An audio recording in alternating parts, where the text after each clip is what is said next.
Salut tout le monde, j'espère que vous allez bien. Je vous retrouve aujourd'hui pour vous parler d'une vidéo qui me tenait vraiment à cœur puisque je vais parler de ma maladie.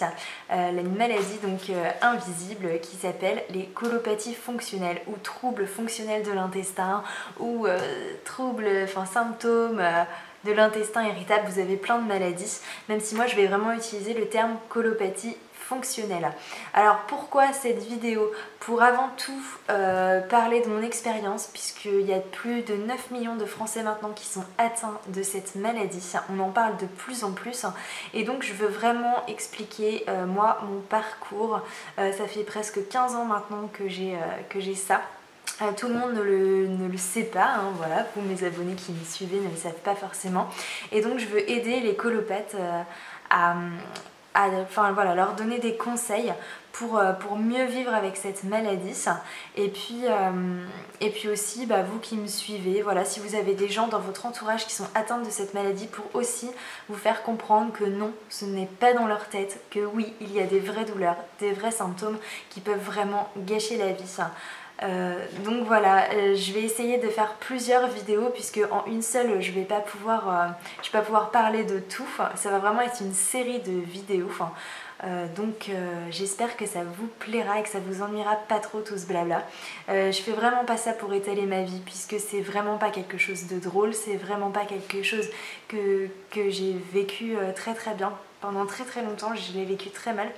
Maintenant j'en parle de plus en plus facilement, d'où aussi pourquoi en parler sur internet à la vue de tout le monde. C'est vraiment pour aider toutes ces personnes et voilà, ça sera aussi le premier conseil que je donnerai aux colopathes. Voilà, il faut en parler pour vous faire comprendre et pour déjà mieux le vivre.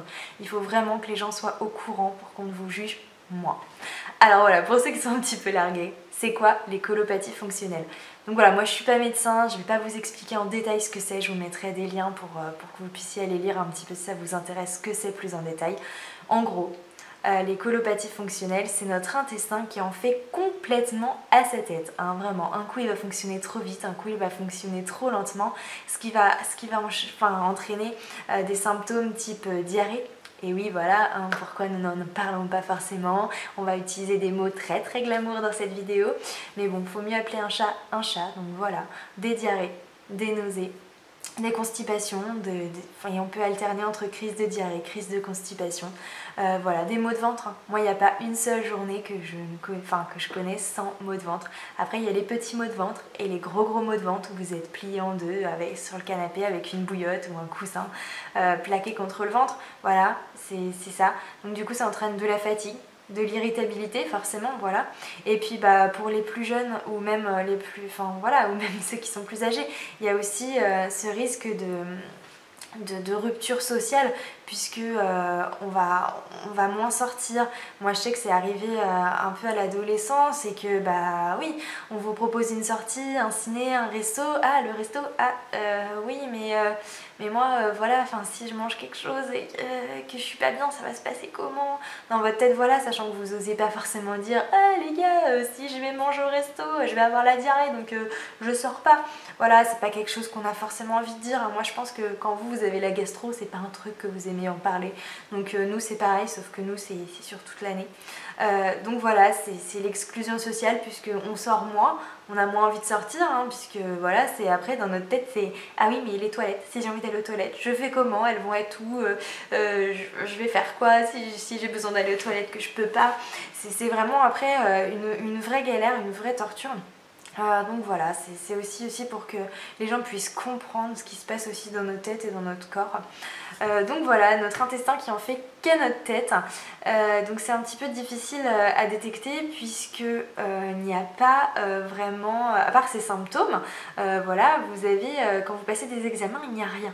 Il n'y a rien sur le point de vue médical, il n'y a rien d'anormal. Voilà, donc ce qui prouve que c'est des colopathies et non pas des maladies plus graves telles que les maladies de cœliaque ou la maladie de Crohn qui ont sensiblement les mêmes symptômes. Donc voilà, c'est pour ça qu'avant on avait du mal à en détecter. Maintenant c'est un petit peu le syndrome à la mode. Je pense que tous les médecins maintenant mettent un petit peu les maux de ventre sur ce compte-là. Voilà, et vous allez entendre beaucoup mais oui, c'est parce qu'ils sont stressés, c'est dans leur tête. Non, voilà, non, c'est pas dans notre tête. C'est vraiment une maladie Voilà, le stress augmente cette maladie, oui, certes. L'alimentation aussi, en fonction de ce qu'on mange, peut déclencher des crises, mais non, ce n'est pas dans notre tête. Donc moi, mon parcours, pour faire simple, ça a débuté à l'adolescence, des gros maux de ventre, où on disait à ma mère, bah non, mais elle doit pas aimer l'école, votre fille, elle doit être stressée, oh, c'est la gastro, voilà. Mais non, moi j'avais pas de soucis à l'école, j'adorais l'école, voilà, la gastro ça a bon dos, mais c'est pas tout le temps non plus. Donc voilà, après bah, on passe sous silence un petit peu ces maux de ventre, jusqu'au jour où après c'était plus les maux de ventre, mais là c'était vraiment des diarrhées à être pliées aux toilettes et à avoir très très mal et à devoir me vider en n'ayant même pas fini mon repas.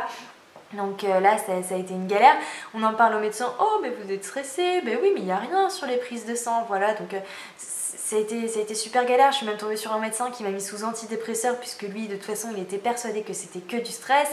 Voilà, il m'a fait mal arrêter, enfin mal prendre mes antidépresseurs, ce qui fait que quand j'ai arrêté j'ai fait une énorme crise de manque. J'ai été très mal au point de devoir appeler le SAMU puisque j'étais clouée par terre en vomissant, en tremblant, en ayant de la fièvre, en ayant mal au ventre, mal à la tête. J'ai jamais été aussi mal de ma vie. Donc voilà, et là vous en pleurez puisque voilà, on vous dit que c'est dans votre tête, on ne trouve pas de solution, vous finissez par croire que vous êtes fou, que les douleurs c'est dans votre tête, que vous êtes stressé, mais finalement non, ça arrive même quand vous êtes en vacances et vous êtes bien, vous êtes détendu et vous avez une crise, vous dites mais non, mais là ça peut pas être le stress.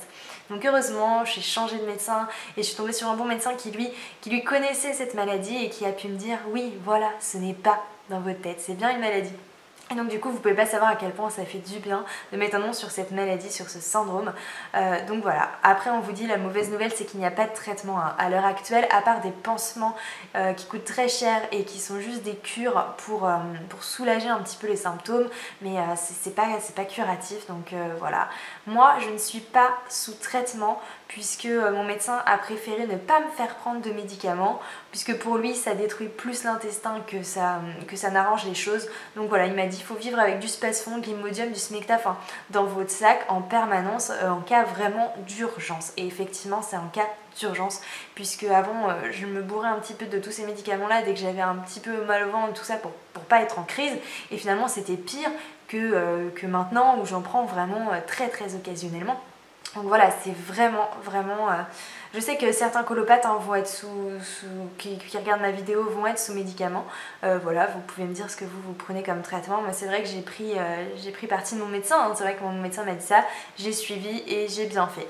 Voilà, donc je vous donnerai des conseils dans mes prochaines vidéos puisque pour bien vivre avec ces colopathies, il faut respecter une bonne alimentation, faire du sport correctement et essayer d'être zen. Voilà, enfin je vous donnerai vraiment tous mes petits conseils. J'ai vraiment fait cette vidéo pour que vous puissiez me connaître un petit peu en tant que colopathe, justement pour ceux qui ne connaissaient pas ce que je vivais, et puis pour que vous puissiez me poser vos questions, pour que la prochaine vidéo je puisse vraiment répondre à toutes vos attentes, ce que vous voulez savoir, ce que vous voulez, que je réponde par exemple à l'alimentation, tout ça. Je vais essayer vraiment de répondre à toutes vos questions donc dans la prochaine vidéo. Voilà, j'espère que je vous ai pas trop saoulé avec mon blabla. Je rentrerai bien plus dans les détails la prochaine fois. Voilà, n'hésitez pas à me poser toutes vos questions. N'hésitez pas à vous abonner pour voir les prochaines vidéos, hein, pour pas les louper. Et puis n'hésitez pas à me poser toutes les questions dans vos commentaires. Je serai ravie d'y répondre. Voilà, on se retrouve très vite pour de nouvelles vidéos. Ciao ciao.